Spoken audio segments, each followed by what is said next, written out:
West Philadelphia, born and raised. That's where my story started. Both my mom and my dad, by the time I was born, they were both faithfully practicing Islam. A lot of people in my parents' generation were influenced by that. Malcolm X was a huge figure in that because Nation of Islam was addressing the issues and the problems that the communities of color were facing.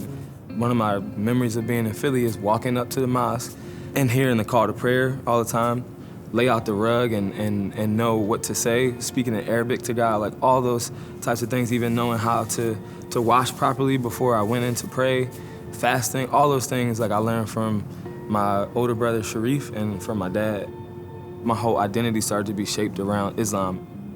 My mom and dad had split for a long time ago, and so we moved to Delaware for a brief time and then New Jersey because my dad's father lived in New Jersey. In the summer times, he would pick us up for vacation Bible school and, you know, taking us to church on Sundays. And all of it was for him wanting to spend time with us, but also I would find out as him just wanting to introduce us to Jesus. My first exposure to walking in vacation Bible school was very different from walking into a mosque. Everybody knows about Jesus, everybody knows about worship songs. I don't know any of these things, and so it feels very foreign to me to walk into that space and to not know anything and to have this different way of relating to God. My experience in Islam, for me, it felt like boundaries and burdens. Walking into a church and seeing so much freedom felt so much different. One of the questions I'm asking is, why in a household where we speak English every day are we speaking to God in Arabic, right? So that was a question I was always kind of going through my mind of like, this is the way I relate to God. How come God doesn't hear me in English if that's what me and my parents and my brother and sister, we all speak in that language, right?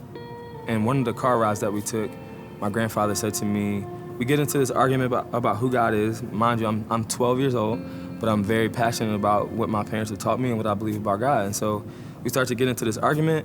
I tell him, you know, Allah is God, and Allah, the word, means God, right? And I've been told that. And that means our gods are the same.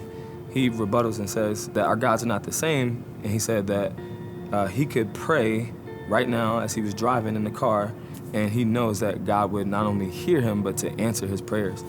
He shared the gospel with me. And what I remember about what he shared mostly was that those who knew Jesus would be with him in heaven forever, and those who didn't would go to hell. And that everything was about this personal relationship with Jesus. And so for me, I feel like I don't think I have a personal relationship with God. I think what I've had is not anything personal. It doesn't feel relational at all. I prayed that day to receive Christ and then asked a lot of questions because I didn't know all of what it meant to follow Jesus. My mom, she was disappointed. I told my dad, and my dad felt like his dad kind of stepped in where what I was experiencing was something that was influenced heavily by my grandfather and not necessarily my own. Whereas I felt like this was my own decision.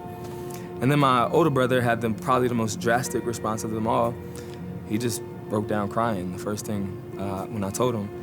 He had studied in Egypt under like Arabic scholars and studies the Quran and reads it in Arabic, and so he knows that at that point when I said that I had made a decision to now divorce myself from Islam, and there's no coming back from that. It was like betrayal, disbelief, and just unbelievable sadness. Yeah, it was hard because I mean, after I made that decision, I didn't automatically start going to church. I had a Bible, but I tried to understand it as best I could. Well, I feel the weight of my sin, and I feel like I need to go someplace where I can deal with that. And so when I've been moving into college, my mom ironically mentions that she saw a poster of a Christian fellowship that was meeting. And so I go and they start talking about the fact that God loves us and he could love us in spite of our sin. And to say that God loved me despite my sin and that he could walk with me in the midst of something that I felt so dirty and so unapproachable and so just shameful was attractive to me. And so I left the meeting early, called my grandfather and told him, like, I get it, I finally get it, you know? And so things really started to change, and then I started to see what it looked like to really walk with Jesus intimately. Is your grandfather still alive? No, he passed in 2013.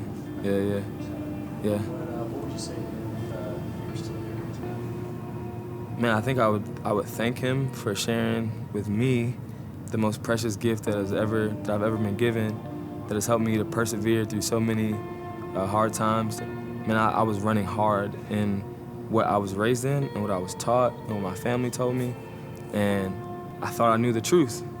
And all I know is that God found me, you know? Like, he came and sought me out. I found the truth.